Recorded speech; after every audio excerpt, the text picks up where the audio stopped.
is nothing wrong with your television set. Do not attempt to adjust the picture. We are controlling transmission. We will control the horizontal. We will control the vertical. We repeat, there is nothing wrong with your television set. You are about to participate in a great adventure.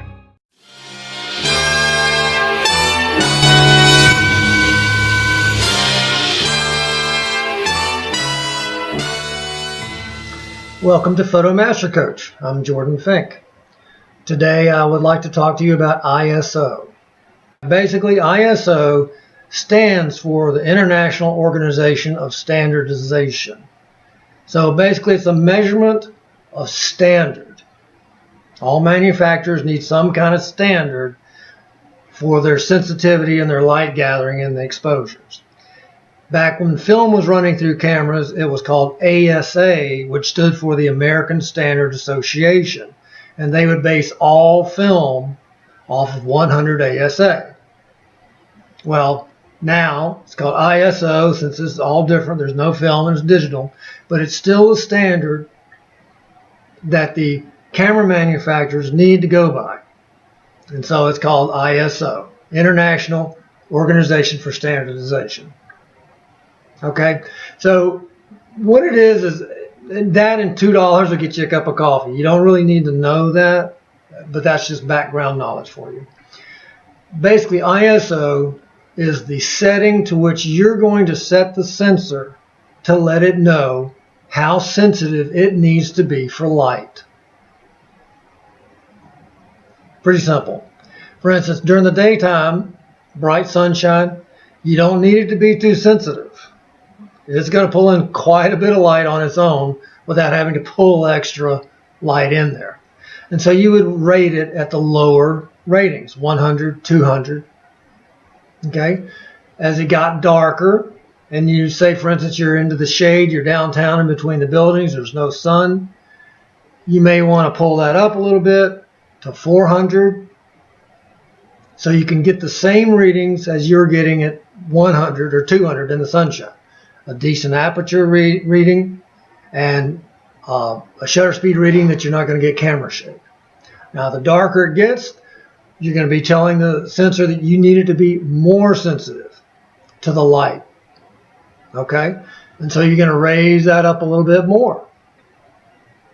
So it gathers in enough light for the correct exposure and also for you to be able to use the aperture that you need and no shutter shake. Now here's a camera. This is basically the old cameras had film running through it, and you can see how this opens up. Now it used to be to where there was film back there, and the film was collecting the light. Now it's a sensor.